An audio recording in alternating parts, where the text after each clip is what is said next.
Let's bring in Republican candidate for Ohio governor. Might as well just call him governor already. Vivek Ramaswamy. Vivek, the spirit of the country has changed significantly since the last administration. The theme is the restoration of the American dream. What do you think he's going to hit tonight?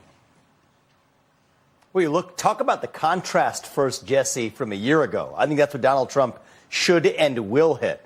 A year ago, when Biden addressed that same body, we had open borders, the largest influx of illegals into this country in American history, rampant inflation, and wars around the world from Ukraine to the Middle East that were still escalating at that time.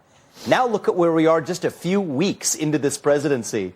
Sealed the border, rampant downturn in the number of illegal encounters at the southern border, great economy that's heading in the right direction, and those wars are de-escalating and on their way, hopefully, to resolution. So I think Donald Trump has made tremendous progress. He's a human being, not a magician. That means that we were left with a major mess coming out of that last Biden-Harris administration, whatever you want to call it.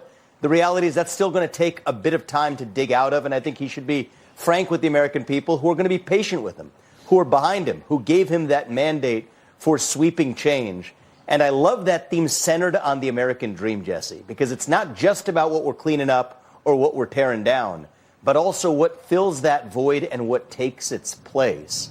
The idea of economic empowerment and educational empowerment for Americans across the country. I think that's a great way to kick this next chapter off. You know, these themes are very hard to run against if you're a Democrat. It's very hard to run against common sense, putting America first, restoring the American dream. Do you expect him to step on the Democrats' neck tonight? Or do you see him saying, come along with us, let's do this together? Look, I think it's going to be a little bit of both, a little bit of holding the other side accountable. But at this point, we have control of both the presidency. We have both chambers of Congress. We have a conservative majority on the Supreme Court. The fact of the matter is it's now or never for saving the country. And I think it's with that attitude that Donald Trump and this new administration has moved beyond just the past of Joe Biden and Kamala Harris. But the question is now, what are we running to? What are we chasing? What is our future? And I like the idea of restoring this idea of the American dream.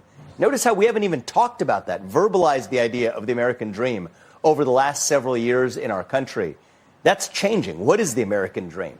The idea that you can look your kids in the eye and tell them and mean it, that you get ahead in this country with your own hard work and commitment and dedication, that you're free to speak your mind at every step of the way without censorship. Things that we took for granted when you and I were growing up, Jesse.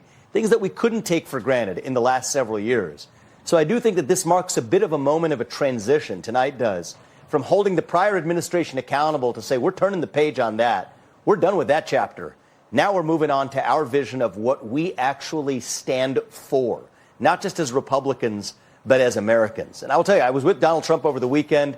I'm really proud of his sense of self-confidence and leadership style. He's at a level that even exceeds that first presidency of his.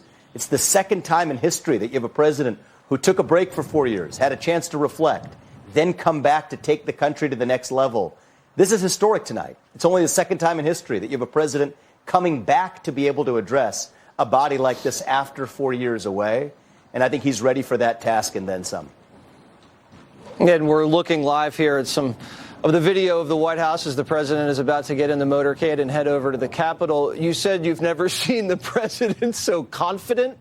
Many people see the president as the most confident person they've ever seen in their entire lives. You're saying he has even more confidence. I think it's a justified confidence, Jesse, because the reason for that is look at the turnaround he's been able to implement in a few short weeks, accomplishing more positive things for the country than I think President Biden did in literally 4 years in office. And so I think President Trump has exceeded those expectations.